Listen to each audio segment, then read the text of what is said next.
way to Leeds Castle through the backwoods.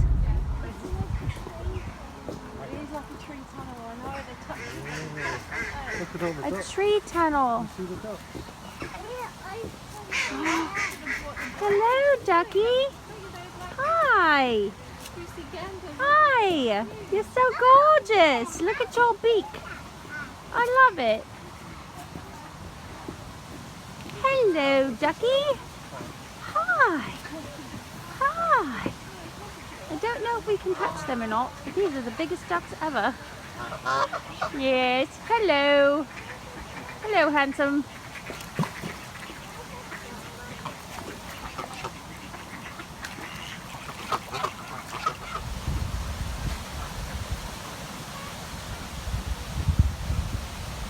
With a bit of a wishing well.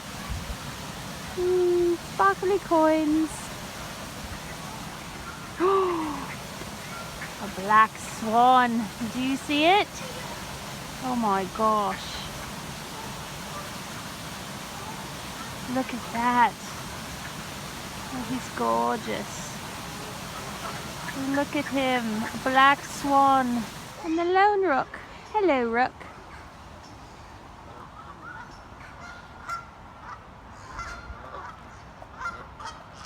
Hi guys.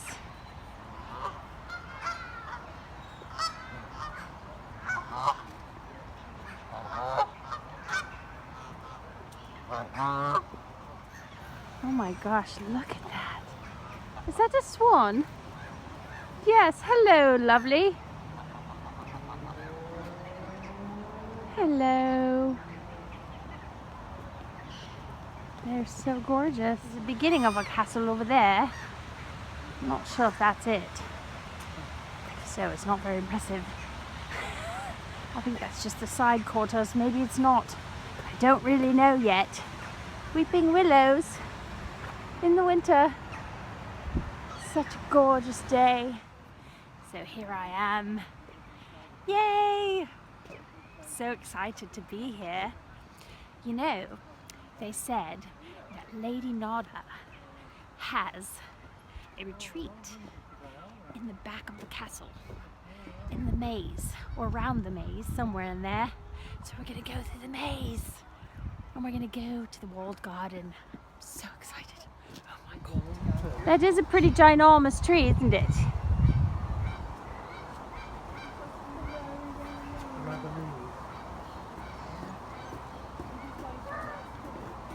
So gorgeous. The Paramahansa, the supreme swan. Here it is in full form. Look at you, you gorgeous being! Hello! What's he sitting on? Hi! He's sitting on a lily pad, isn't he? Hi! Hi! Yeah. Hi! Hello! Can I say hello? Hello. Hello. Unless you really want to go that way, but... Alright, well, we're going to keep walking. Goodbye, gorgeous swan. Love you.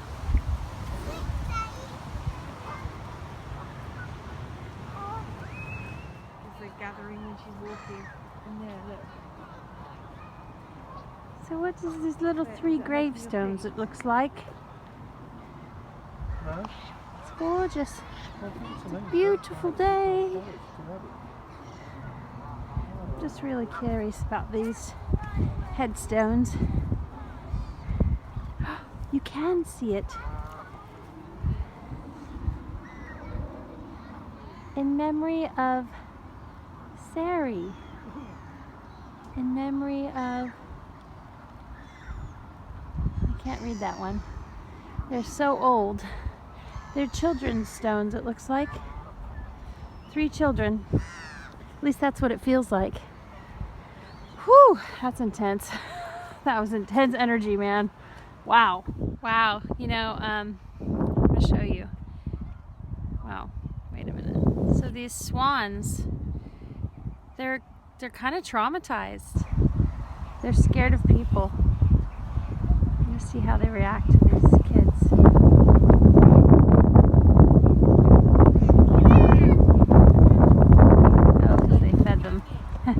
fed the swan.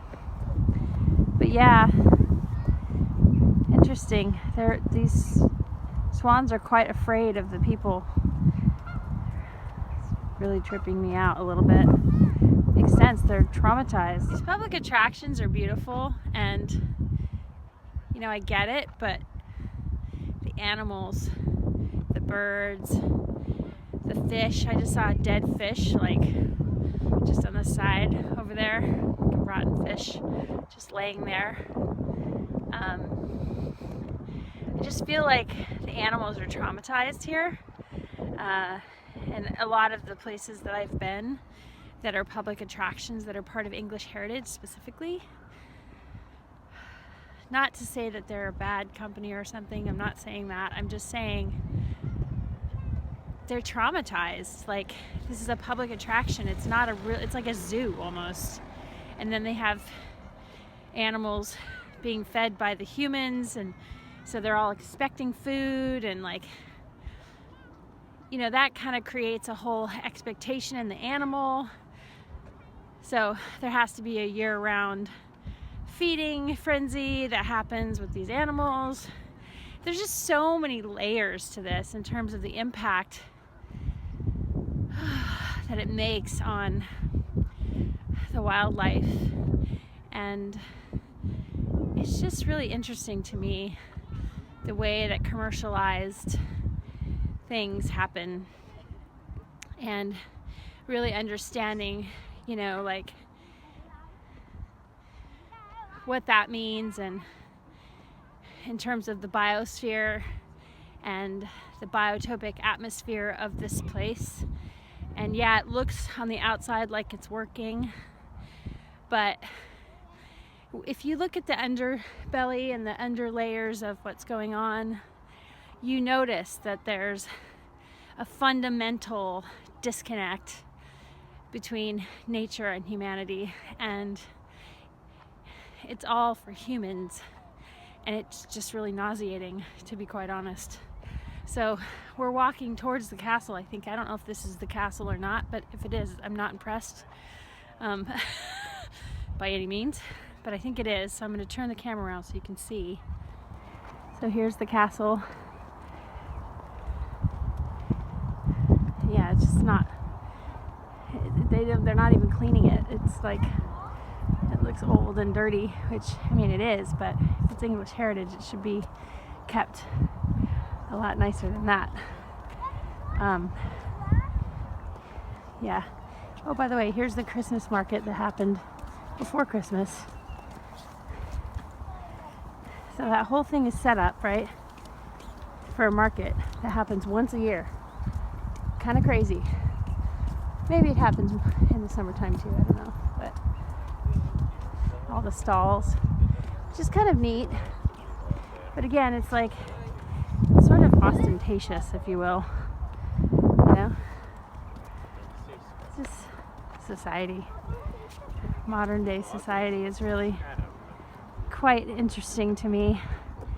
Okay, and so like this is supposed to be ancient history, right? This is supposed to be like this place where, you know, all this history exists. And maybe it'll be enchanting when we get inside, I don't know, but right now I'm not very enchanted. Could be the tension in the air. It's called Boxing Day, by the way, the 26th here in England. Ooh, what's that? Check this out. That looks like it may have been the maid's quarters. I'm more curious about that energy than I am about this over here. This feels dead, right? And this over here feels alive.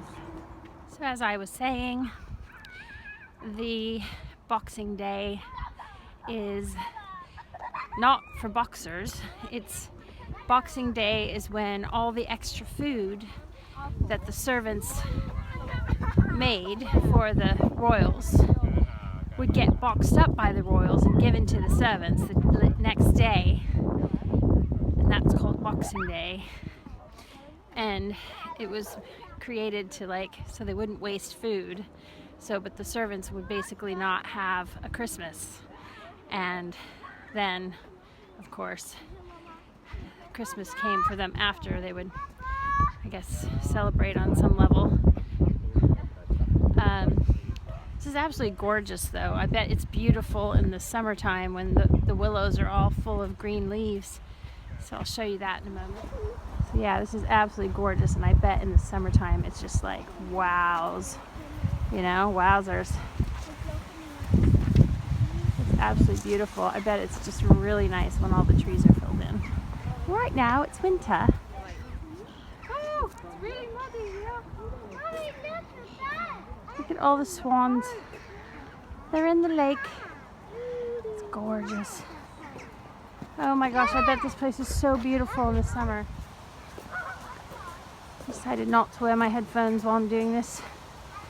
Well, usually you can hear me better, but you might be able to hear me all right. Hopefully. Here we are. Ooh. I can't see them, but I can hear them. Little tropical wonderland down there.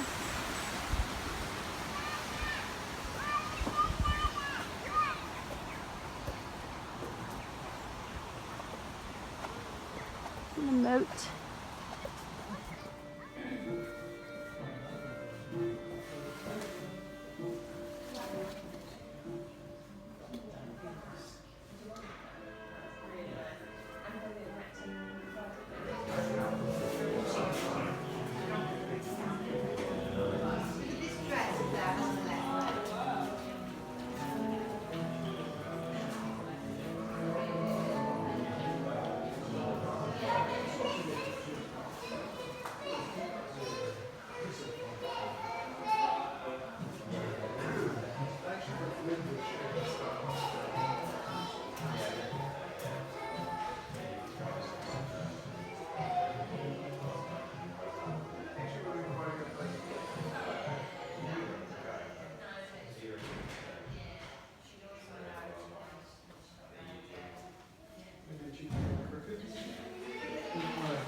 This is the infamous Henry VIII, the man with 6 wives, a few beheaded.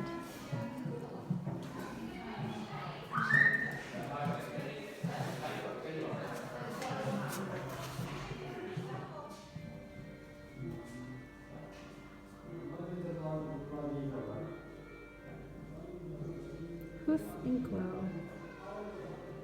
That's kind of cool. An account book. 1821.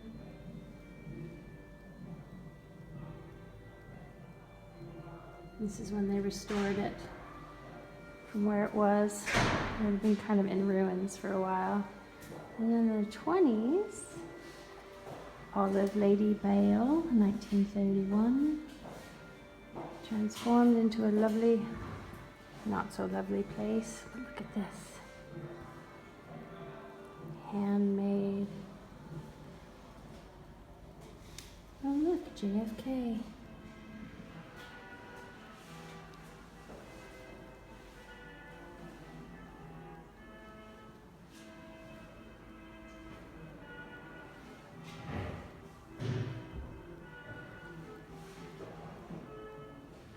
So there was a guy just talking about Yale University. He works there, and they were saying that they were trying to rename one of the colleges based on the guy who was a slave owner and slave trader. So that, you know, it's horrible because everyone back then who owns these places, they're just horrendous people. It's kind of funny to think about. That with the information that we have today and like what's happening in the world today, it's just really kind of fascinating how, you know, this guy was saying we're leading up to World War III, and the other guy's like, well, let's hope not. And I was like, yeah, let's hope not. But even if they're attempting that, this is obviously very timely, but even if they were attempting that, the fact that they will not be able to get away with World War III, in my opinion. because there's too much information out on the table now, and there's too much awareness, in my opinion. But maybe I'm biased, I don't know, but I just feel like they will not be able to pull off World War III, but there could be some level of destruction in the shift. But the fact that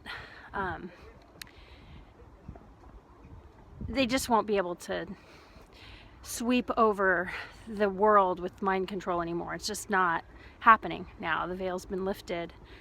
And when I said that, they got really uncomfortable, those guys. And they were a gay couple, and it was just really funny to like watch their reaction, like, okay, have a nice day. And I was like, oh my God, come on, man. You're just talking about total controversial information with me, and then you can't even hear that the veil's been lifted? Like, what the fuck, dude? It was hilarious. I was like, have a nice day, bye-bye, you know? That happens to me a lot. Or it used to. No, actually, it used to happen to me a lot. It doesn't happen to me as much anymore, and I think that's because more and more people are actually waking up to what's really going on in this world. Hey, look, I'm in Henry VIII's castle. Interesting, eh? Here we go, we're going into the castle now. Private beyond this point. I don't know what that actually means, but it doesn't say anything about not using my camera, so I am going to film it for sure. Because you know me, that's danger, deep water. Holy shit, dude. That's hysterical. Private beyond this point, danger, deep water. Whoa, we're going into the, what do you call it? Land. The land of...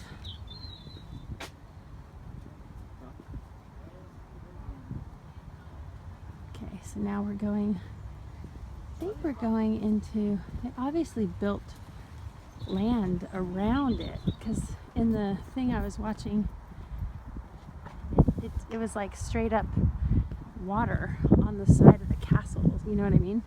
But here it's like there's a walkway around it, so they've obviously built it out in order to have this walkway here, and trees, and it's been like 200 years or something since that, but yeah, they probably had to preserve the underneath of the castle also from the water. I don't know, the castle was built on 2 islands in the middle of a man-made moat, which was created by Edward I in the 13th century by diverting the River Len. The surrounding estates were farmed to supply food for the castle's tenants and the needs of the royal court when they stayed here. Medieval and Tudor royal courts were huge, often numbering hundreds and sometimes thousands of people. The estate was largely self-sufficient, but enormous amounts of food were brought in and consumed when the royal court was in residence. When Henry VIII, 1491 to 1547, traveled to France in 1520 to meet with Francois I at the Field of the Cloth of Gold tournament, he stayed here on his way. He took a huge supply of food with him that included the following, oh my god, 2,000 sheep, 800 calves, 312 heron, 13 swans, 1,600 fish, 1,300 chickens, 17 deer, 700 eels, 3 porpoises, and 1 dolphin. Oh my god, so ostentatious, dude. Grapes and hops were also grown to make wine and beer. An estate vineyard is noted in the Domesday Book, and wine is still produced from grapes grown on the estate. Wow. Can you imagine having like that many sheep to carry with you for an event? That's disgusting, dude. Everything was so like gluttonous then, you know, they were just so gluttonous. It's like, and they allowed it, you know, like the new castle itself was built in 1922 by the Wycombe Martin family on the site of an earlier building. The bridge corridors were placed in the form you see today in the 19th century, the clock tower in the 15th century, and the keep or gloriette, 13th century with later additions such as the chimneys. 1822.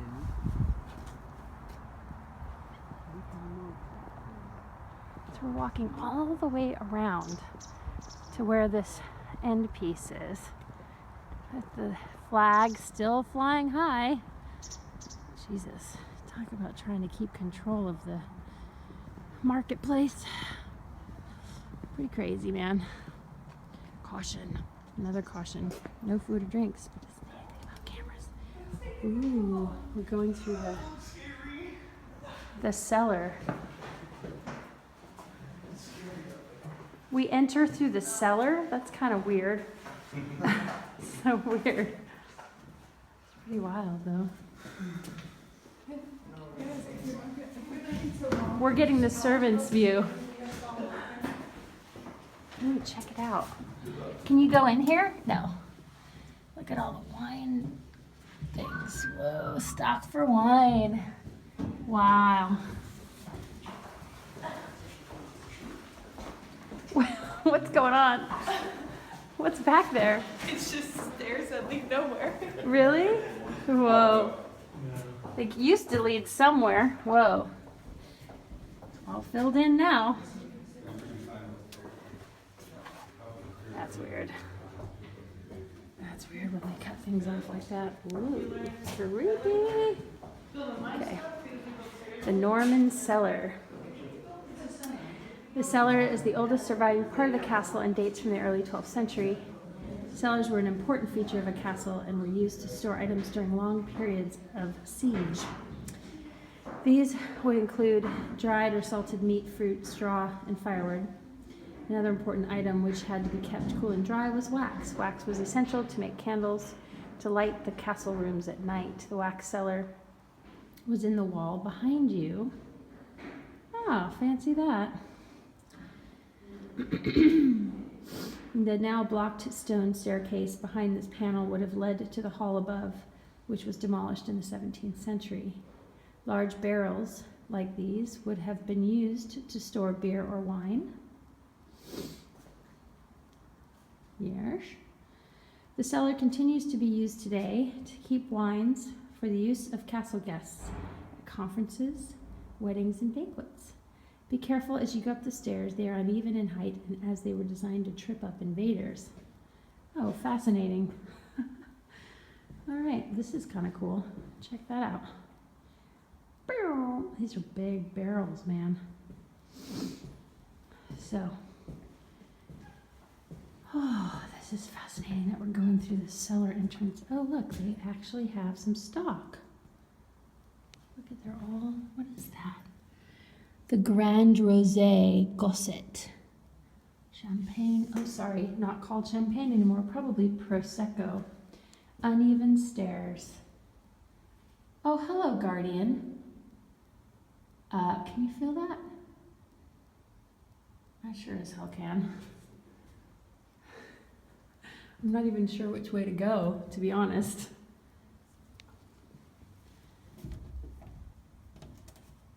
Look at the cellar back there. Whoa, dude. The webs. It's like, can you clean off the webs, people? Or do you want it to be that weird? This is kind of creepy. That I have to walk up the stairs with this dude. Hey, dude. We see you. Clearly. You're creepy. Super creepy. Why doesn't that surprise me? Super creepy. Talk about dark forces, man. The helmet is like, holy shit, dude. I mean, our world definitely has come a long way from where it was. That is clear, as it can be. Here we go.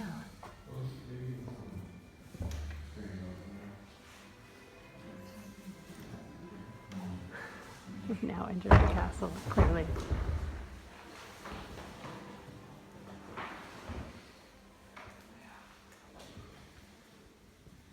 Again, weapons on the wall.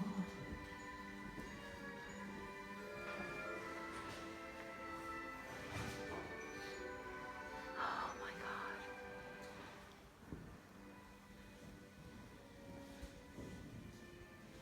She's an interesting character.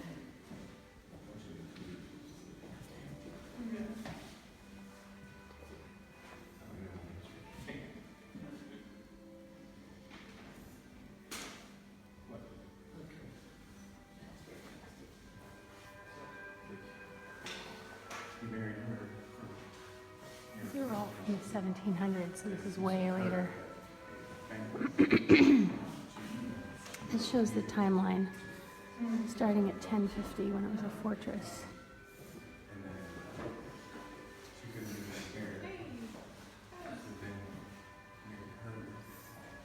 Queen Eleanor of Castile was the first person. Medieval castle queens. How interesting. It used to belong to the women.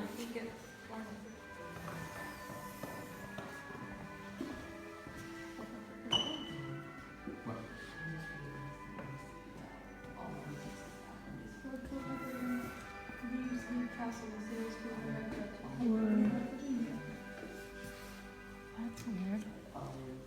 Interesting centerpiece for a dining table. Oh, it would hold rose water. That's kind of cool.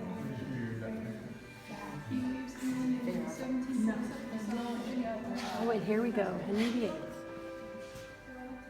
His 6 wives.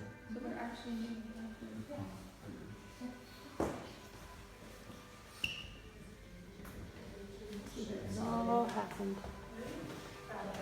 Edward VI, Henry VIII's youngest son, granted the castle. He's super young. And then more guns. Leeds Castle Foundation started in 1974 by Lady Bali. She transformed it in the 20s.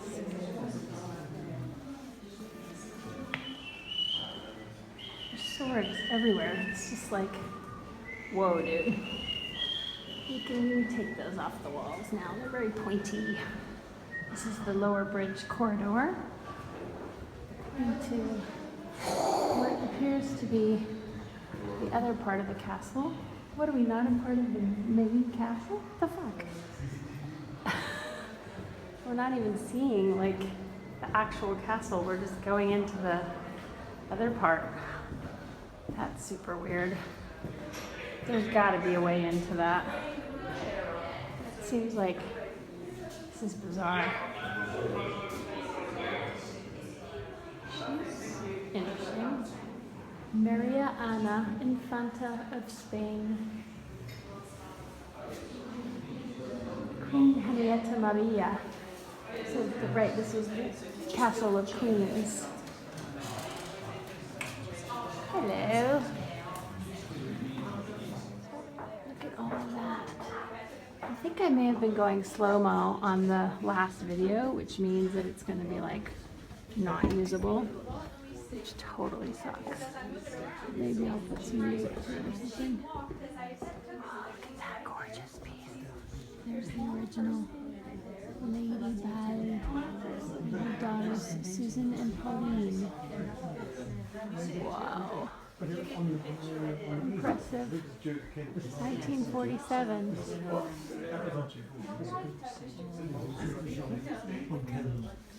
Lady Bali and her daughters, Susan and Pauline. Library. The globes. Fascinating. Those globes are not old. How old do you think those globes are? The 19th century, man. All right. This is a gorgeous tree.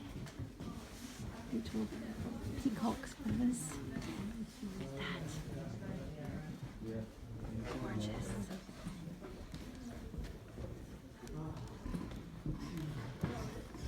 Wow. That's impressive.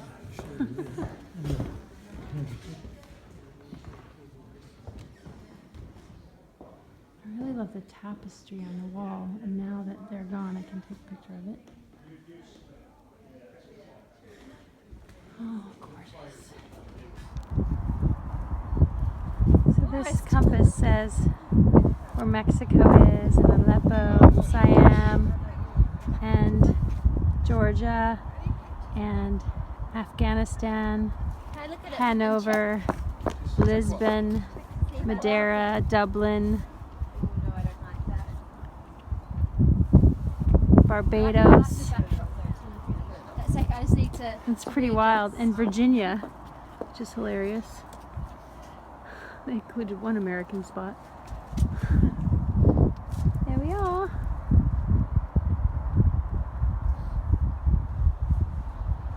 Back over to the castle. And That's where I just was. like In there. not looking down. Okay. I'm going into the maze and the grotto. It's kind of interesting. I'm going to check it out.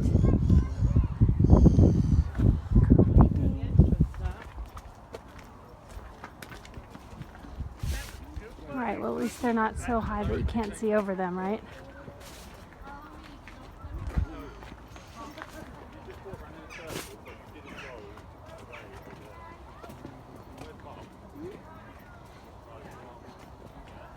Just gonna keep walking. Look, we can go left or we can go right. I'm going right. It's weird, huh? Being in a maze with me. Check it out, we're in a maze. Okay. They've built up around it, so it's not as mysterious as it would be if you can't see anything what's going on, right? I'm just gonna keep walking. Oh, look. Here we go. Now it's making sense. Hi. I haven't moved. Yeah. I stay here. She's definitely having a moment. Where is it? Where's the grotto? Is it in there? Yeah, you need to get to the middle of the maze to get to the grotto. Oh, really? Okay. So I could go this way. If you go wrong, you'll just come back to me. Right, because you're right in the center. All right then.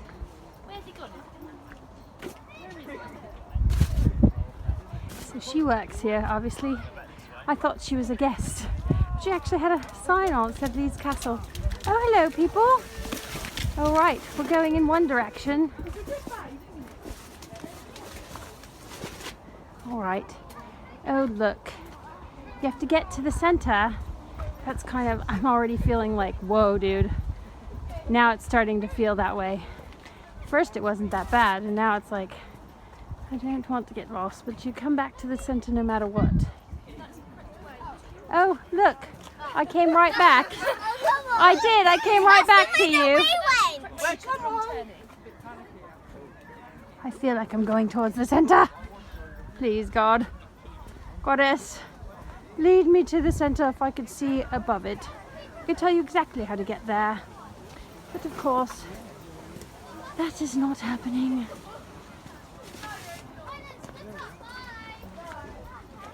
Oh my God, this is trippy. I've never been in a maze before, I don't think. Not like this. Nonetheless, it's kind of interesting. It's like a labyrinth. It could be a meditation. Which way is it? I don't know, darling. I'm trying to figure it out myself. If you go wrong, you come back to me. That's her. She says that like 20,000 times a day. Pretty much, yeah. So I've got the secret. Follow the left fence all the way around, and I will follow the left fence to get to the center grotto. Oh my God, this is so trippy. So I'm following the left fence. My hand, as you can see, my hand is on the left hedge. Watch out for the puddles. She's like, do you want me to tell you where to go? I'm like, yes, please. It's kind of fun, actually. This is fun because I'm feeling the nature now, whereas before I was just walking in dirt. So I have to have the sensory experience now that she made me. Okay, so 2 dead ends. That's a dead end. But then we go to this fence over here, and here we are again. This is kind of fascinating. Oh my God. I'm just filming myself, really. There's the grotto up ahead. We're getting closer to the grotto. I crack myself up because when I'm talking, I'm looking at myself rather than looking at you. It's kind of weird, huh? It's like really disorienting on some level. There's the grotto. I found it by following the left hand. Oh, I'm here. I found the grotto. What? So can you go inside the grotto though? Oh, it's a nice view. You can't go inside the grotto down below. Do you guys know? Oh, this is cool. Whoa. I was just in that. Oh, and I was really in it too. Now that I'm looking at it. Oh my gosh. Whoa, trippy. How do we get out? Exit. Oh, look. Fancily. There's an exit sign. You guys don't direct them. Make them get lost. It's all right. Let them get lost. That's the whole fun of it. I want to see the underground grotto part that was... Okay, so heads up on this next part. Like, shields up. Just saying. It's kind of weird. So you might want to just... do a little shielding. You'll see. It's trippy. All right, here we go.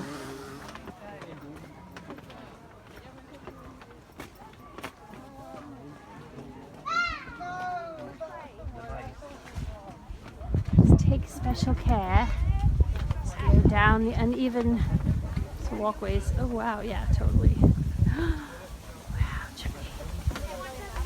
Here we go. Grottos. Ooh, it's super gloomy. Whoa.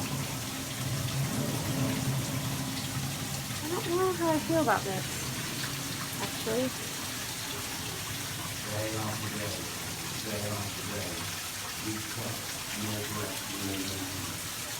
This is super creepy, dude.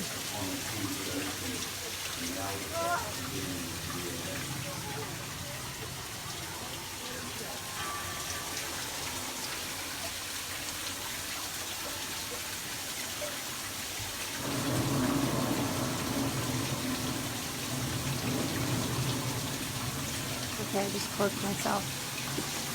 All right, here we go.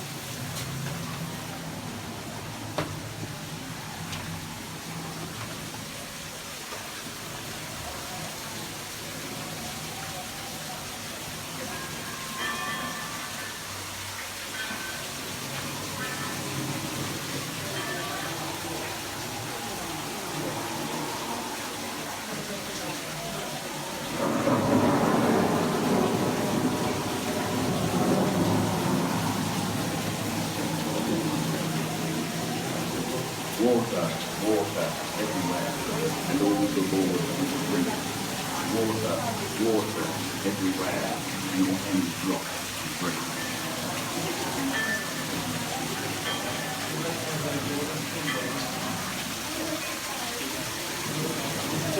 Okay, prepare yourself.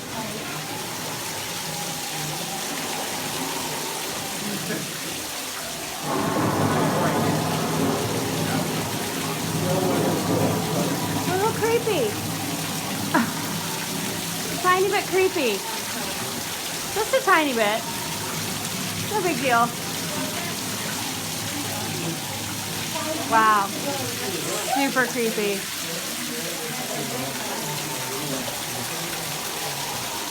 I just can't even, I don't even know what to say to that. So, there's too many people around for me to do anything about it, but bones, bones, skull, and bones. Just saying.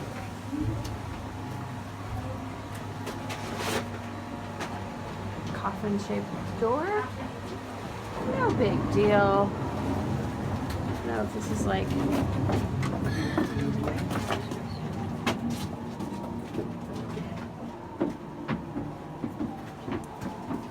This is creepy. Fully and thoroughly, justifiably creepy. What is in there? Whoa.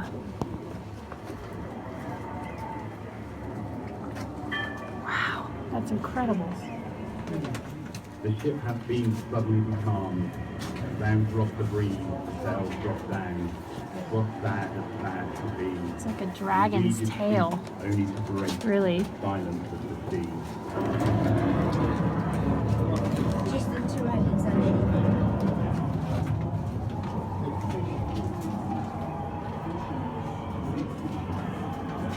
Seriously, I just scuffed my toe. Oh my god. This is just amazing, but amazing in a weird way. Octopus. Yeah.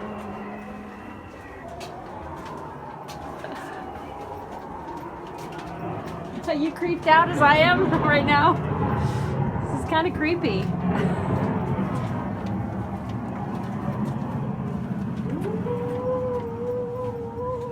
Day after That must be the day. sea we could Day hear. after day.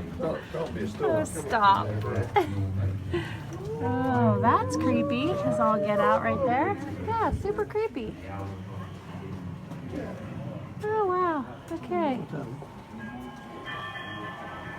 It's really creepy. Like, really creepy. Everywhere you look, just creepy.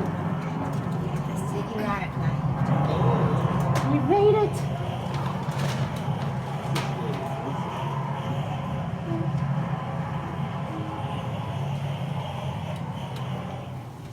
It's tripping me out right now. It's almost like they're celebrating the demons a little bit. It's like weird. Just saying. Don't want to freak anybody out, but it's kind of what it feels like.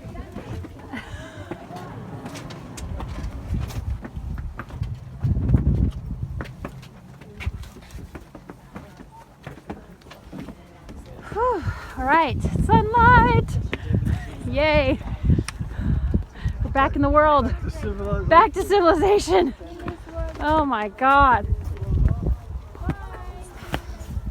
So, that was an incredible experience to go in that grotto. It didn't feel right in there. I don't really feel like I can do anything though.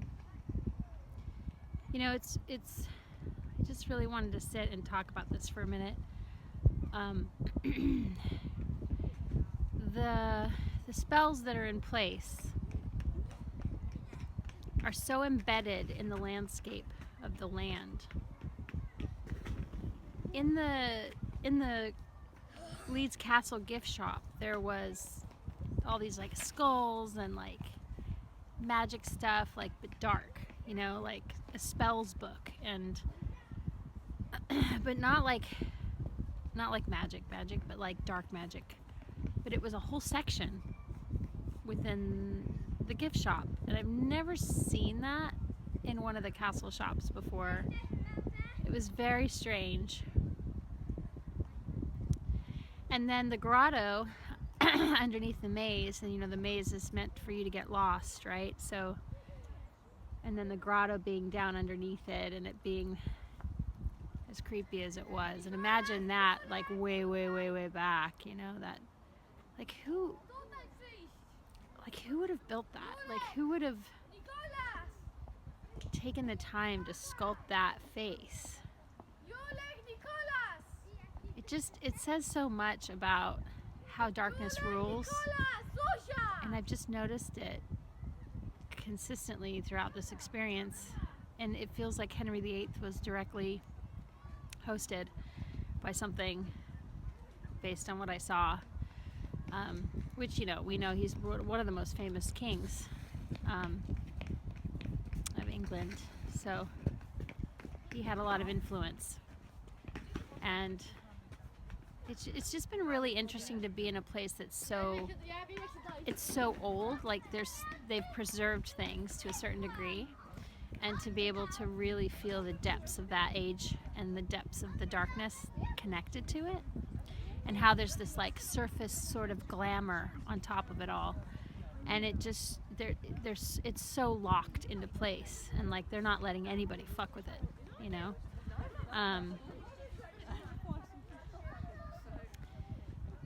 Not that I was gonna fuck with it, but it's just, you know me. I'm a little mischievous at times as a pixie. But I've had a few thoughts about what I would like to do to clear this place. But now that I've been here, I can, revisit it at any time, which is the good thing. Hi. So, I met up with my friends again, and I watched the Falcon demonstration, which is super cool. They showed an owl and oh my god, I can't even remember now. I'm so tired. It's freezing, by the way. My hands are frozen. It's like maybe 35 degrees. So what was I going to say? I was going to say that. Oh yeah, because I was talking about the whole situation with the allegiance to the dark here. So I'll probably do this later and go into that explanation at a different time. Glowing! I'm glowing. See? I'm glowing. Anyway, love you guys.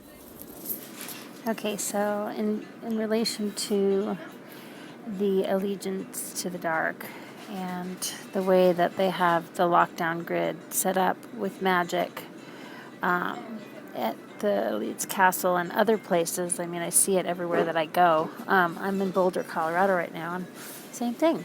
There's a National Institute of something or other, and it's up on the hill, and it's right on the Flatirons, and I can see the magic. I can see it. I can see the construction of the magic around the building and around the mountains and how they're siphoning off the energies.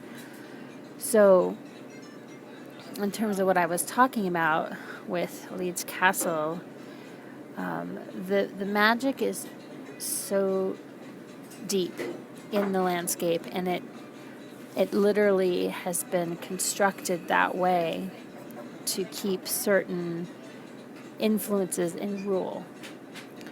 And when you think about that, what is possible for good magic to happen to different places in the earth and different scenarios. So really, the point of what I'm saying is this, like, when I go to a place and I observe the magic that's there, and I make decisions based on what I see as to how to either correct it or, improve the situation if I'm guided to. So here's the thing, is like, if it's in the highest good for all, then I will do it. But if it's not, then I won't touch it. And most of the time, I'm not instructed to mess with certain situations because it's on a larger scale. But then I'm instructed to repair planetary stargates. So it just depends on the situation and what's at play at any given time in terms of society and where we are and what's happening in the world on a geopolitical level. And so for me, it's important to really listen deeply to my instructions in regards to that and what I can do to support the alignments and support the universe seeking to balance the charges and bring them into balance, whatever they are. So in that situation, I don't feel to have an influence at this time. But I wanted to share with you the concept of glamour and the dark magic that exists within the glamour element of life. For instance, like movie stars and royals and, musicians and, all these different ways that dark magic is influencing our society and our thought patterns and the level of mind control that we operate under on a daily basis within the construct of the functioning society that was built by magic, but to the advantage of those in power.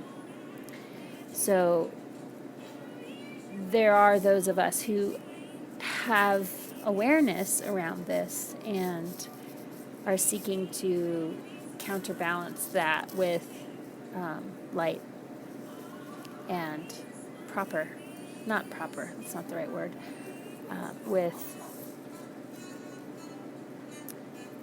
universal law. So that's it for this one. I hope you enjoyed it. Love you.